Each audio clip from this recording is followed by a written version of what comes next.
Us he de dir que la veritat és que aquesta setmana ha sigut intenset. Ah, sí? Per què? Mira, el fin de me'n vaig anar al circuit de Montmeló perquè m'agrada veure cotxes donant voltes. La nit de dimarts vaig plorar tota la nit, no cal dir per què. I ahir vaig sortir de festa, entre cometes, amb uns paios molt simpàtics que no sé si coneixereu, però estan bastant a prop d'aquí. Estan a prop d'on? De Sant Boi de Llobregat. No sé, no sé de qui estàs parlant. Això sí, llastimosament i per desgràcia no va ser a Guaca Sabadell. Gràcies, Albert. Cada cop que digui Guaca Sabadell sonarà aquest efecte. O sigui, és per mentalitzar-me, vull dir, quantes vegades serà... Sorpresa. Bueno, no masses. Anirem fent meditacions. Anirem fent meditacions. En fi, avui us porto la vida d'una de les dones més importants de la història de la humanitat. Una senyora que es va avorrir de caminar per terra, perquè, és bastant avorrit, i va decidir que li molava més volar per l'aire com els ocells. Una vida espectacular i una mort que encara avui en dia és un misteri. Sí senyor, avui hi ha secció de crims i conspiranoia. Estimats oients de Gent de Carrer, avui Amelia Earhart, l'aviadora.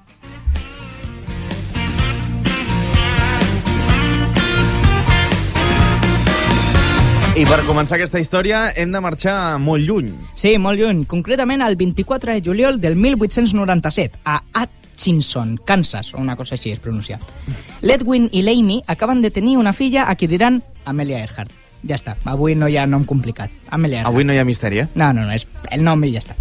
La petita Amelia no és que tingués una infància massa dura, però sí que hi va haver alguns rifirrafes. Resulta que l'avi matent era un exjutge retirat que, clar, estava forrat. I es veu que no s'emportava massa bé amb el marit de la seva filla perquè, tot i ser un advocat que també estava bastant forrat, no estava tan forrat com ell. Vaja, que el veia com un vagabund que no podria mantenir la petita Amelia. Total, que tot això va fer que la nostra amiga passés gran part dels seus primers anys vivint a casa dels avis. Des de petita, l'Amèlia es va començar a destacar perquè, i això ho diu la Wikipedia, feia activitats que en aquella època estaven només atribuïdes als nens. Coses supernormals com pujar-se als arbres, anar en trineu o fotre trets a les rates amb un rifle. Lo típic. Mira, jo ahir a la tarda és el que em vaig dedicar. Sí, jo ahir quan em vaig aixecar del llit, em vaig aixecar i pam, pam.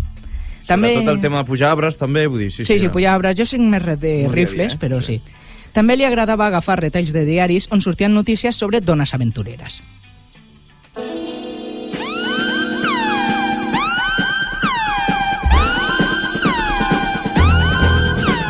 Bé, recordeu que al principi us he dit que no va tenir una infància massa dura?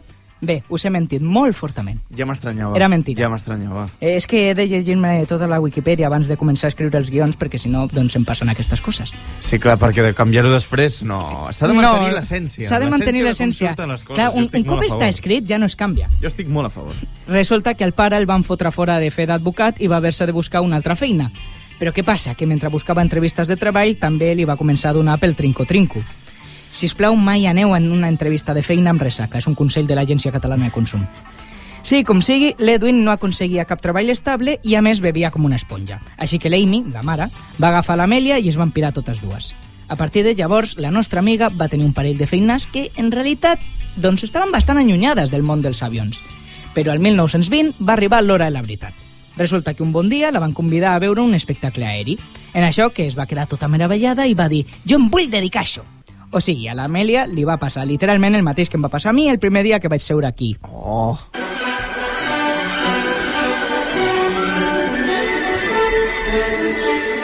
Molt maco això que ens has dit, eh? Molt maco, si no et faig la pilota de vegades... Molt bé, Òscar, no? Us he de fer la pilota de vegades. Estic molt content.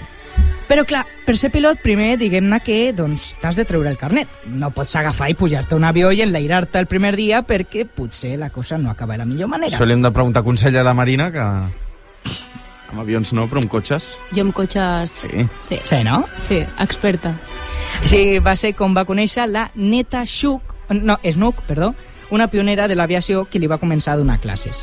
En poc temps ja va sortir amb la L, o bé, el seu equivalent, la Licencia de la Federación Aeronáutica Internacional. Va ser la dona número 16 que la va rebre. 16 de la història? 16 de tota la història, imagineu-vos. Així va començar a fer cosetes en el món dels avions, que si construir una pista d'aterratge, que si vendre i comprar avions de segona mà a compramostuavion.es, totes aquestes coses. Però realment el seu gran salt a la fama arribaria al 1928 quan va conèixer el capità H. Reilly.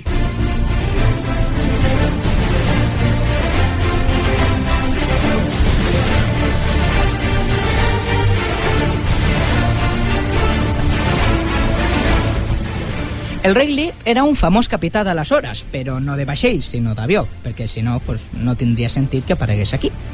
El cas és que estava preparant una expedició per creuar l'Atlàntic en avió i va cridar la nostra amiga. Clar, penseu que avui en dia hi ha avions travessant l'Atlàntic a totes hores, però als anys 20 la cosa era molt diferent. Pujar-se a un d'aquells ocellots s'assemblava més a una aventura pirata, o pitjor encara, un viatge en Renfe, que un passeig turístic. Clar, sobretot perquè no hi havia la seguretat que hi ha ara, diguéssim. Exactament igual que la Renfe. Total, que l'Amèlia, que ja era una aviadora més o menys reconeguda, va dir «Sí, de una!» i es va apuntar. La idea era arribar des de Canadà fins a Irlanda. Molt fàcil, no? Doncs no. Mireu, l'avió es va enlairar el dia 3 de juny del 1928, però va haver d'aterrar de seguida perquè es veu que feia molt mal temps. Així que es van quedar a l'aeroport esperant-se 2 setmanetes perquè plovia. Exactament igual que l'R4. Molt ben vist. I aquí ha sigut sense... Sense guaca, però guaca s'ho mereixia. Sabadell, S'ho mereixia. Per què vols tenir enemics si tens amics? Exacte, no. Gràcies, Albert, ets el millor. Igualment van aconseguir arribar no fins a Irlanda, però sí a Gales. Es veu que van aterrar pels pèls i amb la llumeta del combustible pitant i dient «Cuidao que nos caemos». Tot i no sortir del tot com ho havien planejat, l'Amèlia acabava de fer història. S'havia transformat en la primera dona de la història en travessar l'Atlàntic amb avió. Ara era famosa i reconeguda a tot el món.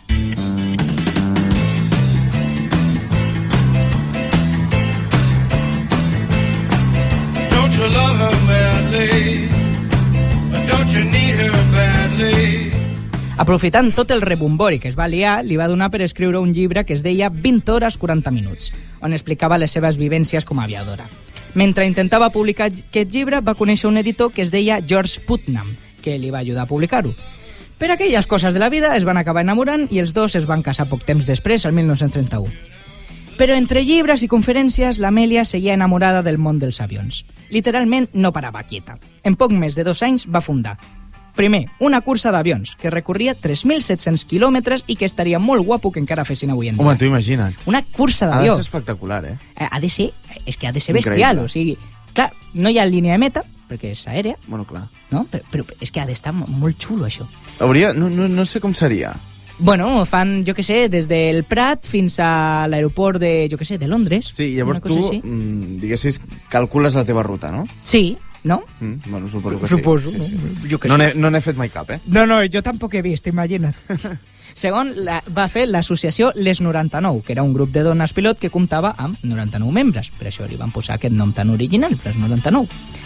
I també, tercer, una aerolínia que connectava Nova York, Filadèlfia i Washington, que no és que estiguin precisament a prop. I tot això mentre encara seguia pilotant avions i establint rècords de velocitat i altura. Una crac, la tia. Però la cosa és que la nostra amiga volia més encara. A aquelles altures, mai millor dit, l'Amèlia ja es sentia preparada per creuar l'Atlàntic tota soleta, sense cap capità, pirata o no, que l'acompanyés. El 20 de maig de l'any 1932 es va enlairar per fer història un altre cop.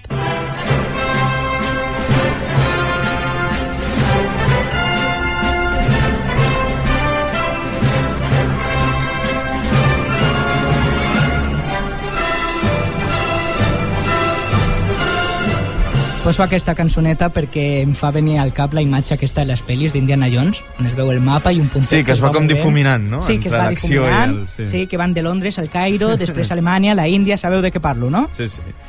Bé, és igual. Estic segur que la nostra amiga anava sentint aquesta cançó per la ràdio de l'avió.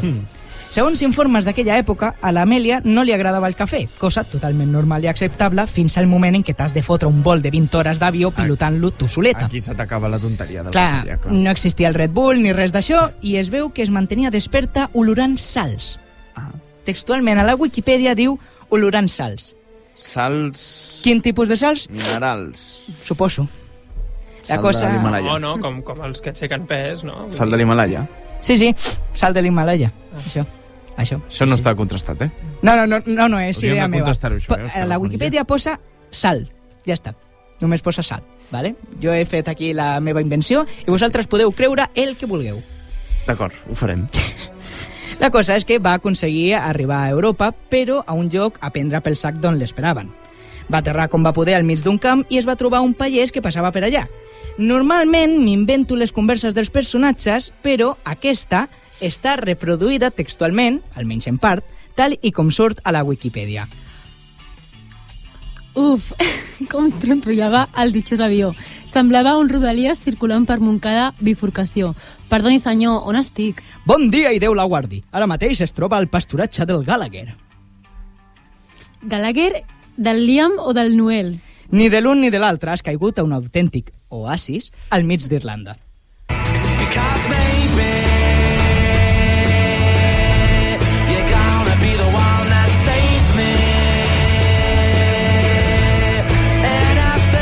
Escolta, podríem fer, no ho sé, una obra de teatre. Una obra de teatre, jo ho Sortiria increïble. Sí. Sortiria increïble.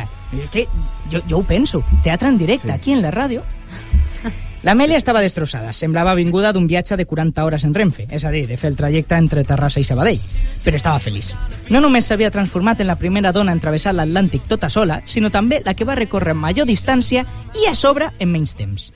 El reconeixement va ser enorme. Era la dona del moment. Jo quan anava, jo quan la rebien amb crits i aplaudiments de fans embullits. Una mica com aquests dies amb la Rosalia, que ha estat per aquí.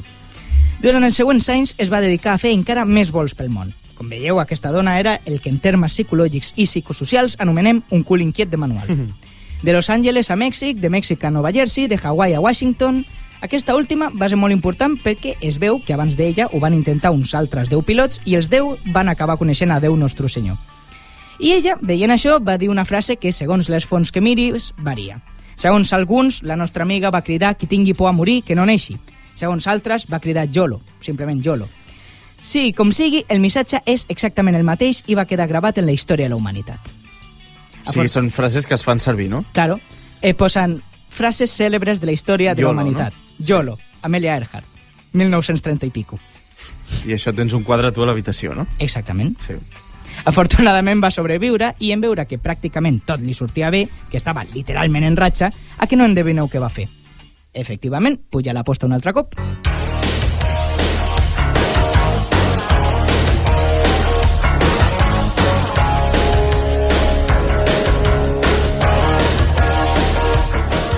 Quina era l'aventura ara que li esperava Òscar Arjonilla? Clar, és que mira, quan ja has visitat tots els jocs del món des d'Algeciras a Estambul i ets l'aviadora més famosa de la història, què et queda per fer? Podríeu dir-me que anar-se a l'espai, però encara queden bastants anys perquè això Bueno, clar, s'inventi. aquell any era impensable. Clar, Impensable. I a més, avui no penso tractar el tema de l'espai perquè m'estic repetint massa. És com la temporada que em va donar per parlar de Waka Sabadell. En fi, que a la nostra amiga només li quedava una cosa per fer i aquesta era donar-li la volta al món. Va reclutar el Fred Noonan, un aviador famós, perquè li acompanyés. Així van intentar fer un primer intent que aniria per etapes, com la volta ciclista. La idea era anar de Califòrnia a Hawaii, però l'Electra, que era el nom de l'avió, va patir una avaria i per poc no es maten els dos. Total, que van haver de tornar a Califòrnia per intentar un altre cop. El següent intent van ser un munt d'etapes que si m'entretinc a dir-vos aquí estaríem tota la tarda. Així que les diré com si fos el locutor d'Eurovisió quan van sortint les banderetes. Vosaltres aneu dient ei cada Perfecte, cop surti, vale? ho farem, vinga. Miami amb el Messi. Ei! Sí, com Puerto Rico, Venezuela, Ei! Pakistan, Ei! Calcuta, Ei! Rangún, Ei! Bangkok, Ei! Ei! Singapur Ei! i l'illa de Java, el Hat. Aquesta Ei! última és una referència a Star Wars. En aquest punt l'Amèlia estava demacrada. Portaven un munt de dies volant i pitjor encara, va contraure la disenteria. En quan es va recuperar i sense temps per descansar, va enlairar-se cap a Austràlia, on va decidir deixar ja els paracaigudes perquè, segons la nostra amiga, ja no li farien cap falta. Ai, no és per fer-vos spoiler, però l'Amèlia aquí ha patinat molt fortament. Pocs dies després, mentre sobrevolava Papua Nova Guinea, es va rebre la seva última trucada al centre de control. Els deia que estaven a sobre d'ells, però que no els podia veure i que, a més, se'ls estava esgotant la benzina. Va ser l'últim cop que van sentir la seva veu. Què va passar amb l'Amelia Earhart? Es va estavellar al mar? Va aconseguir aterrar a algun lloc però va desaparèixer per sempre? Si és així, a on? Posarem llum a la foscor. Comencem.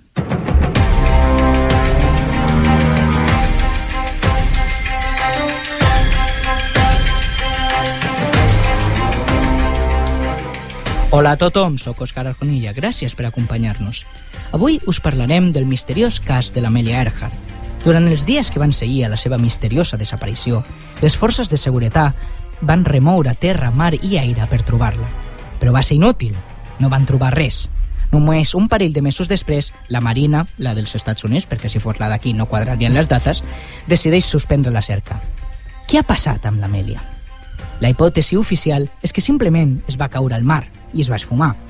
Però aquesta és la versió avorrida. Acompanyeu-me, que ara veurem un parell de teories bolles.